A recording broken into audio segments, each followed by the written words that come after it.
ASMR list.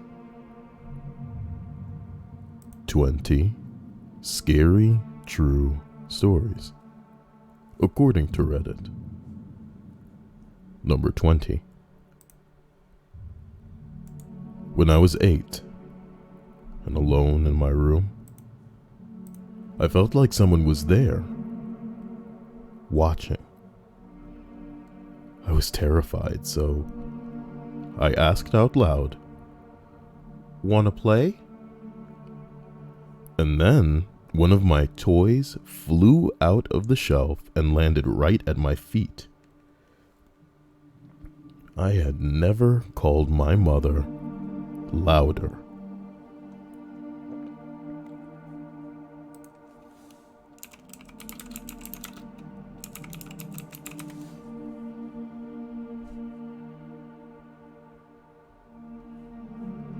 Number 19. When I was in high school, I was walking home alone in my school uniform, and this car stops in front of me as I'm trying to cross the road. The guy driving it asks me if I was still a virgin. I tried to walk around the car and ignore him, but he kept moving the car to stop me from crossing the street. I look around to ask for help, but the street was deserted. I've never been so scared for my life.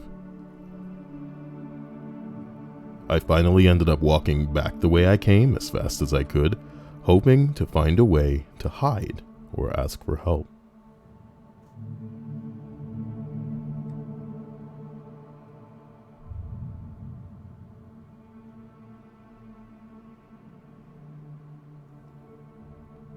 Number 18. When I was 16, my grandparents hired me to house sit for 3 weeks at their farmhouse in a small town.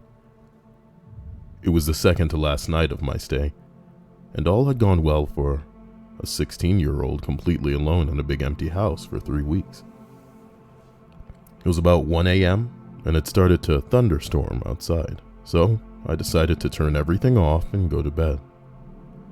I was upstairs in the front bedroom that overlooks the driveway, using the toilet, when I hear a loud noise outside that sounded similar to a tractor or a riding mower. Now this isn't completely unusual, as my uncle lives down the street, and he is who did the lawn care for the house, but at 1 a.m. during a storm? This was quite odd. I heard the side door to the house open and could hear my uncle's work boots enter below me. Slap it on some toast. Thank you, Inoto.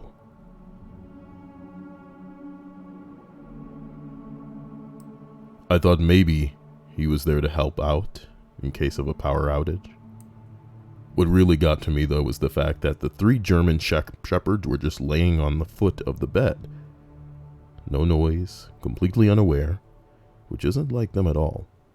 These dogs go wild at a leaf falling to the ground 15 feet away, so I go to the window and I looked out the driveway. No cars, no tractor, nothing.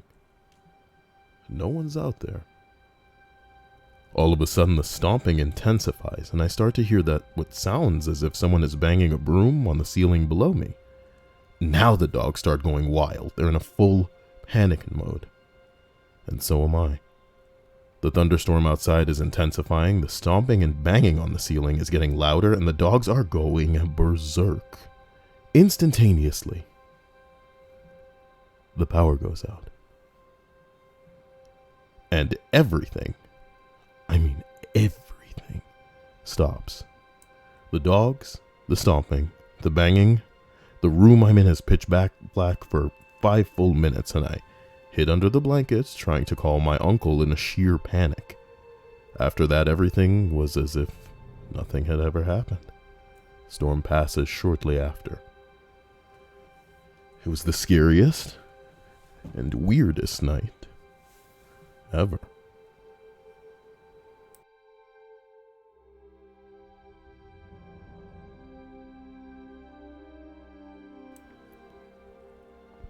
Number 17.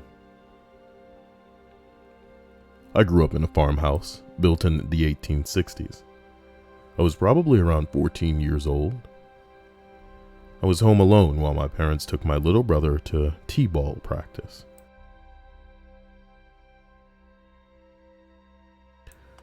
My little brother did, and still does, call me Sissy, and I have always called him Bubby. I was sitting in the living room watching TV, and heard the back door, and we usually used to open,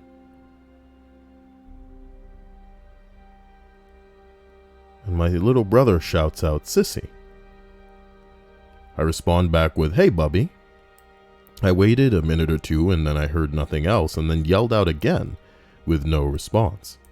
As it turns out, they hadn't gotten home yet. I was literally too scared to move and stayed put till they did get home around 30 minutes later.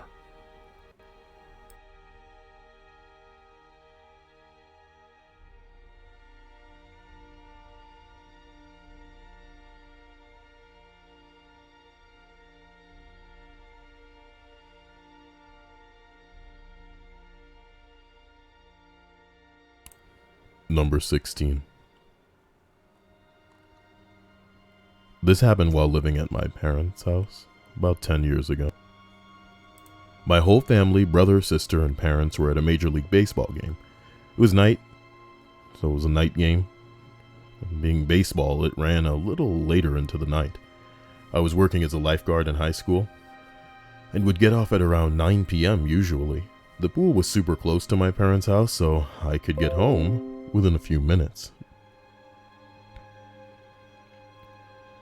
Finally get home, get a shower, and I'm trying to be quick about everything because there was a party that night that someone was throwing at work.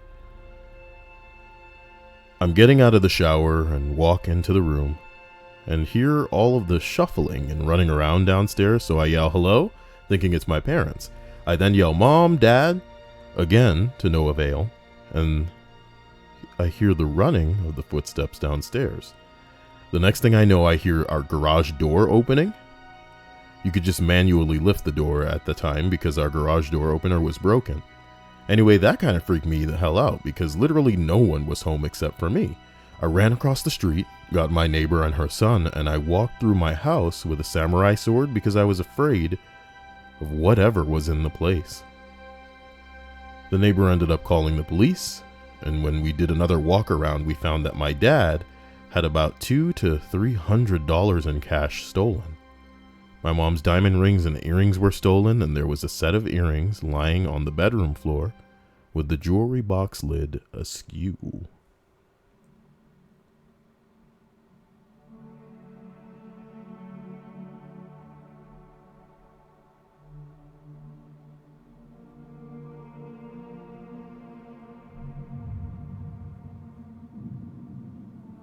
What happened was that my parents' house was in the process of getting robbed while I came home. I was in the house with the intruders for some time because they realized I was home and heard the shower running. And then I started yelling for my parents, which startled them and made them make a run for it, hence the footsteps, hence the shuffling that I was hearing, and the escape route was through the broken garage. They must have scouted our house for some time. The cop said that this was the third break-in in our area within the past week, and they have been on the lookout for suspicious people without tipping off the public. Real shit. Probably one of the scariest things I've had happen to me.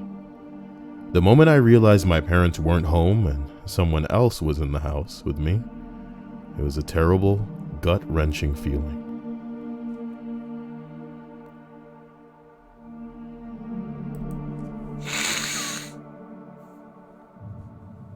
I thought I just muted my mic. Nice try. Slap it on some toast. Thank you, Papillic. I appreciate you.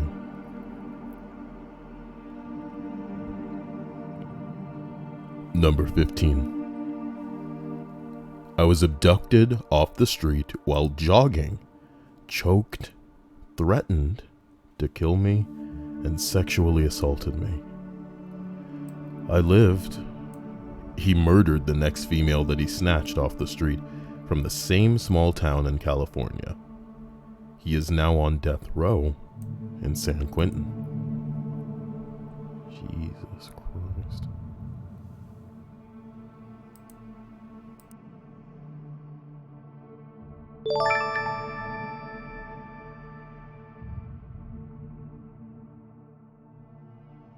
Thank you, Game of Skills.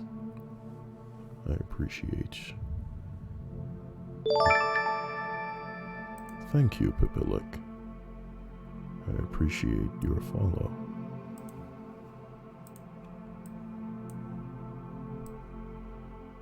I'm not sure if I've ever seen anybody subscribe before they follow before.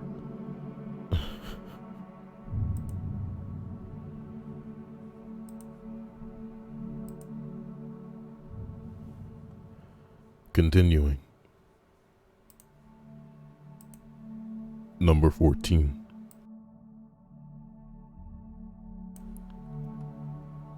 I was about 9 years old, laying in bed watching snow fall out of a window. The window faced my backyard. Suddenly a man's face popped up just inches from my window, staring at me. I still remember his beard coated in ice and his steamy breath. After a few seconds I unfroze, ran into my mom's room, and she thought I was making it up and sent me back to my room. I hid so that I couldn't see out the window. The next morning, when we left for school, there were footprints in the fresh snow that went straight to my window.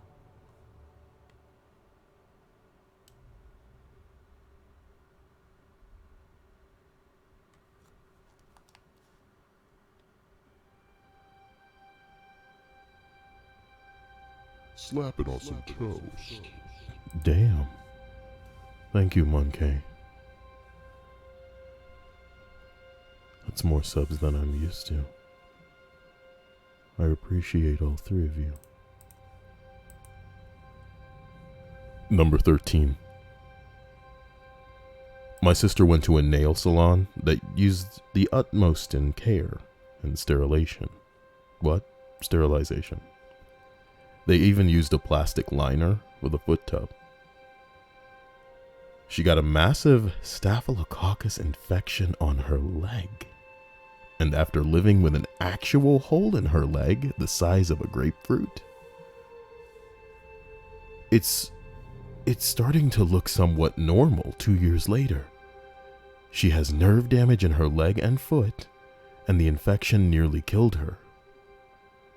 You can be so very clean, but still get staph. It's no joke. You do not want to mess with it.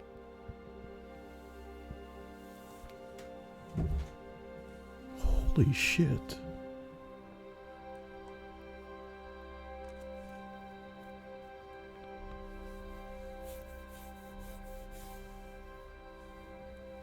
Number 12. My grandmother went into the hospital for a really bad case of the flu. She seemed to be doing better, but out of nowhere, she got a brain bleed, which happens extremely rarely with something as simple as the flu. In the end, there was too much damage to the brain. Oh no.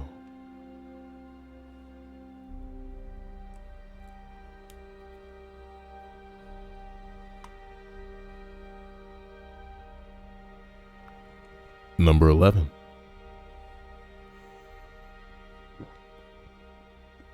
This probably doesn't count, but my dad once dug up 2 World War II mortars in his back field. Thankfully, he didn't hit them, and he was fine, but it scared the shit out of me that they're just like, there. Still buried underground. Until they blow you to fuck.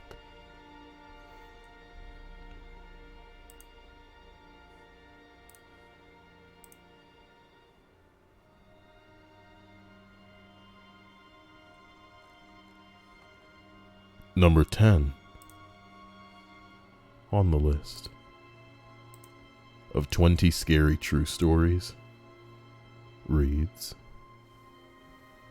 when I was 8 years old and my brother was 6, My mom picked us up from school one day. We get home and my mom had forgotten her keys, so she knocked on the door for my grandma to let us in. Now, architecture is important to this story. We lived in a very well-to-do apartment building on the 8th floor, where each floor was a long rectangle, single apartment on each end, and in the middle of the rectangle of each floor there was a single elevator. The building was essentially all glass. There was no external fire staircases or ladders, and the nearest structure was another building an entire block away. So, we knock on the door. My grandmother yells from the inside, "I'm coming," so we wait. And we wait. 1 minute, nothing. So we knock again, and my grandmother says, "I'm coming." 3 minutes, then 5. She still isn't opening the door, even though we can clearly hear her in the kitchen inside the house, so we are getting pissed.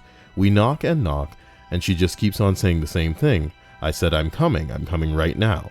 10 minutes later, the elevator opens behind us, and out comes my grandma. The apartment had been empty the entire time. It's been 20 years since then, and my mom, brother, and I all clearly remember talking to that voice that sounded exactly like my grandmother. Zero explanation. My grandmother is still alive, by the way. If I might interject, I like to think that the architecture wasn't important to this story at all, and that entire paragraph was a waste.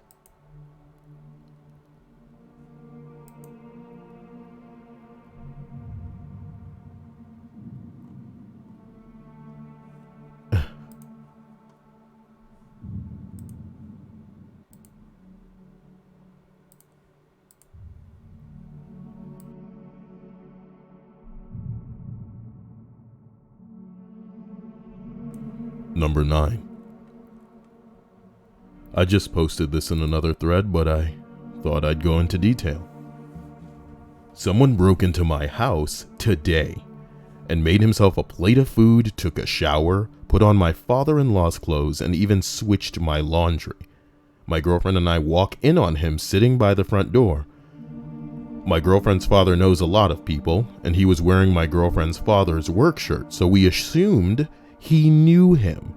He asked us if we believed in God and told us that the church sent him. We ran out immediately and called 911. He did not chase us fast at all. He calmly walked out the door as we drove away.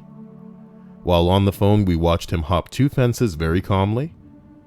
He saw the cop coming down the road and ditched the shirt.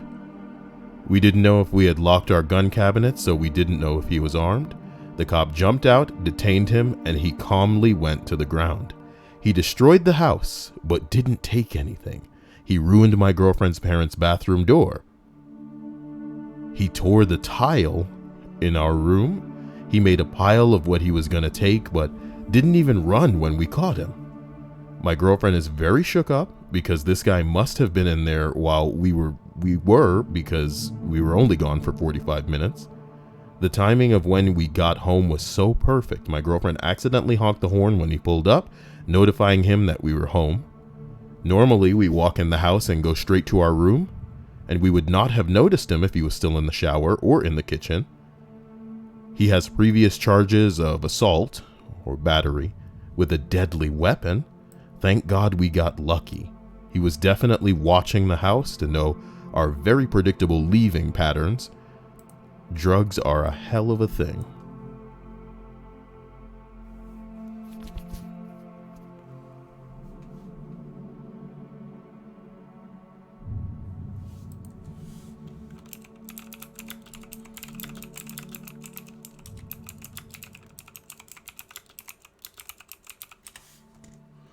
Excuse me.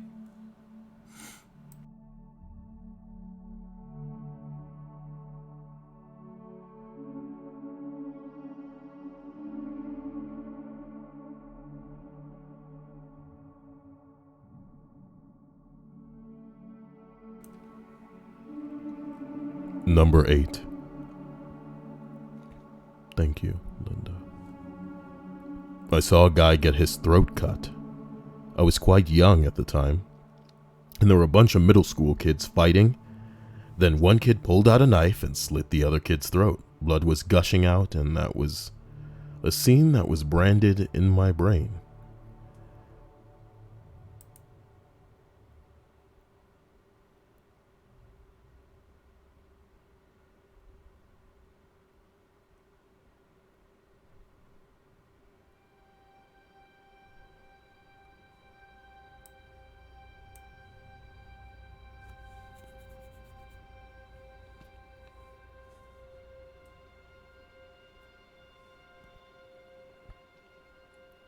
Number 7.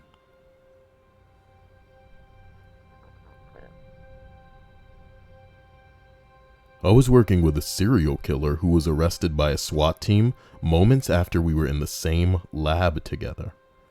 He had a gun on him at the time.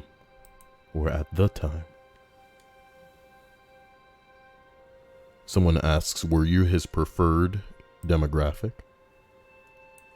And the response is, no, I'm a guy. He was a peeping Tom that broke into women's houses, sexually assaulted and strangled them. He had a list in his apartment of women he was currently stalking, some of whom were my coworkers.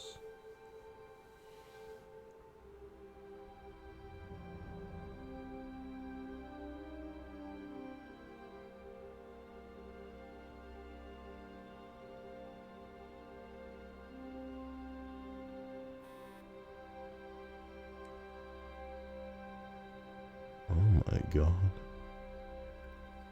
Someone says there's a guy near me that the police are looking for now.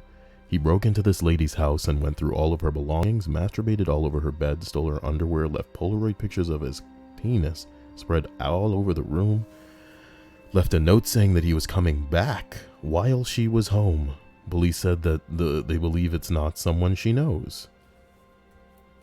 She has a female roommate, and he only went into her room. So, he had been watching the girl enough to know which room of the house was hers. Very creepy.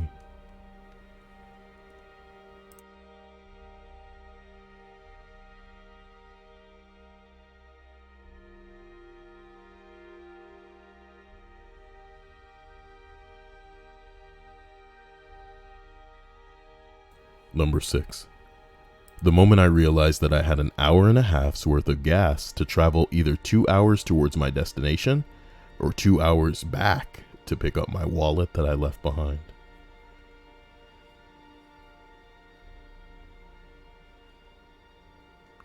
It's not the kind of scary that we're looking for. Number 5. When I was 15 to 16 years old, my mom put me on diet pills. I still don't know what they were. They let me get away with just eating a tiny cup of soup the whole day, and then be okay with sleeping less than 3 hours a day. I got hooked on them because I could study way more. I guess the sleep deprivation finally caught up with me one night, and I started having auditory hallucinations. It started with white noise, then morphed into what sounded like a garbled shouting argument between a bunch of people, and started echoing until it became a man with a deep, sinister laugh, laughing hysterically. The rational part of me figured it's auditory hallucinations, but holy crap, it was petrifying. And I could feel every hair standing up. Another part of me thought, well, if it's not a hallucination, and I'm actually going to get murdered by bloodthirsty ghosts, at least I don't have to take the test tomorrow. I continued studying. Asian schools were tough. Here's the real scary part.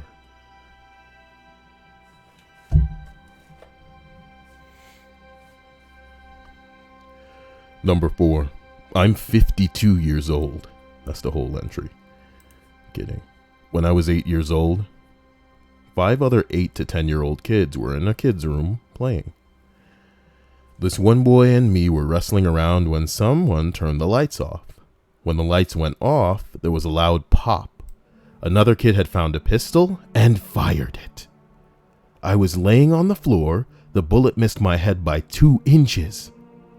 It was a straight down shot that narrowly missed.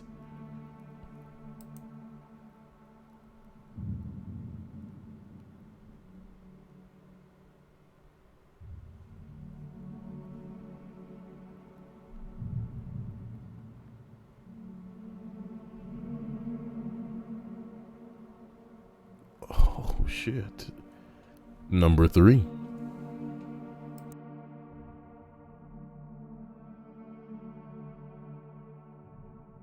Many years ago when I was in high school, I was staying up late playing video games.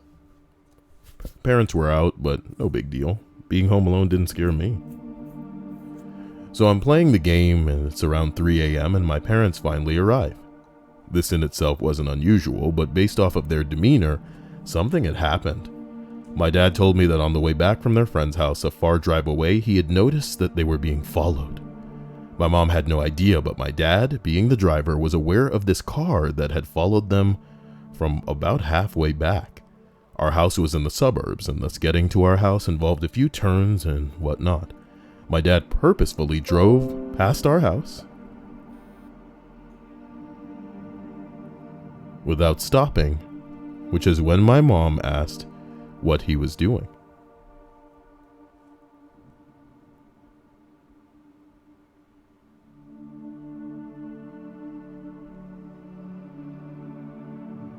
Sure enough, the car continuously followed my parents throughout the neighborhood. My dad ended up driving to the police station, which is when the car turned away and stopped following them. My man. It's scary to think what could have been had my dad not had the presence of mind to be aware of his surroundings as a driver and to act on his intention. My parents would have opened the garage door to put the car in, and the idea that a car whose occupants likely had malicious intent was right behind them is a thought that still bothers us to this day. Because of this past incident, I learned to always mind my surroundings when driving.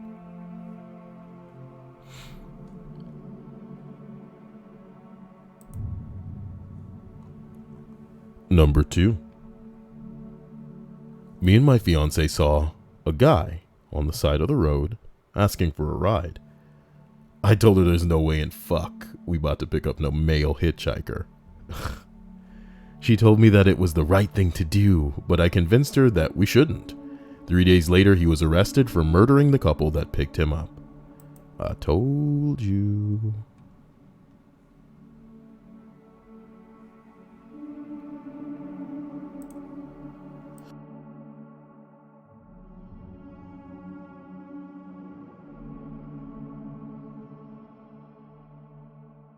Number 1 on the list of 20 scary true stories reads, 10 years ago I was 18 years old. As I was taking a shower and washing my hair, with every washing motion I pulled out more and more of my own hair until I was bald. No reason, no warning, nothing, just pure horror. I'm pulling out handfuls of hair. The drain clogged with my hair as I silently stared in the mirror across the room at my own bald head. It felt like I was falling apart. Mentally, physically, I honestly thought I'd die that day.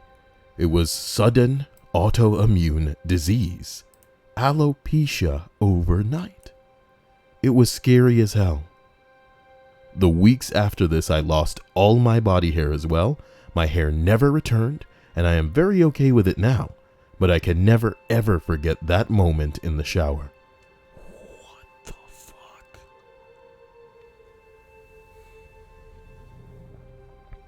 Thank you all for participating in tonight's shorter than usual stream. A special thanks to Enatol for their subscription. A special thanks to PP Illick for their subscription. And thanks to Monkey for the subscription. Thank you again to Prelude as well, who gifted Linda with a subscription as well.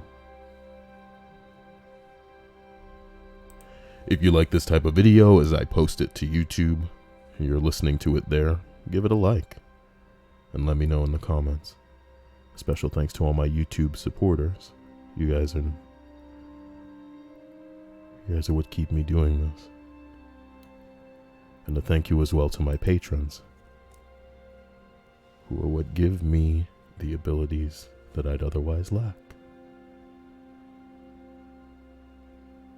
See you guys soon, and I wish you a wonderful night. Bing bong.